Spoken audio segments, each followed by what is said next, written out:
Hi guys, Nick from Dieselheat here. I just wanted to run through with you very quickly a very common problem we see with people and their Eberspacher air heaters. So I'm talking about the Eberspacher D2L AS2 and AS3, so the latest generation of heaters that are using this nice little Easy Start Pro controller. So if you're looking at your Easy Start Pro controller with your heater, and when you're turning on the heater like this, if you're not seeing a temperature, like a room temperature on the screen next to the runtime, then there's a configuration issue with the way the controller's been set up, and it's not going to be showing the room temperature, and it means it won't be regulating the temperature properly when the heater's running. So if you've got an Eberspacher air heater, they do regulate the temperature really well, and it's not looking after the room temperature and giving you a good experience. The very first thing to do is to step through what I'm about to show you. So to fix it up and to get it to properly show the room temperature, you need to scroll using the knob until you get the gear wheel flashing at the top of the screen. Click on it once, so click on the knob until you've got the clock flashing underneath. This is the same procedure to retrieve the fault codes as well. Once you've got the clock flashing underneath, hold the back button, which is the top right there, until it says workshop.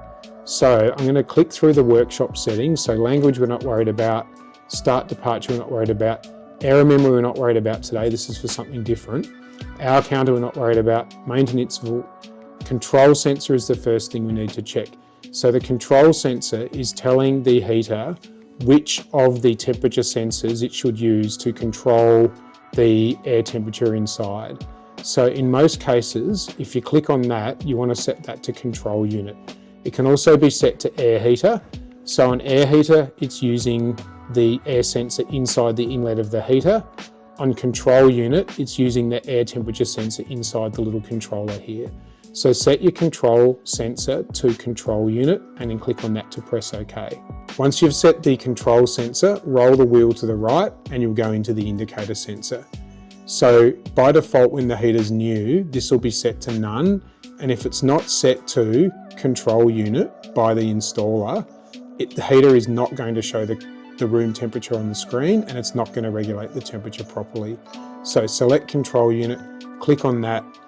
There is the ability to put in a temperature offset. I personally feel this is extremely confusing, so always leave that at 0. Otherwise, the controller is going to show a temperature on the screen that's different to what it's actually measuring. So just leave the offset to 0, click on that, and then once you've set that, you can literally press the back button to get out of workshop mode. And then when I roll back to the heat, you can see our controller is now showing the room temperature on the screen, and it will now regulate the temperature properly. Cheers.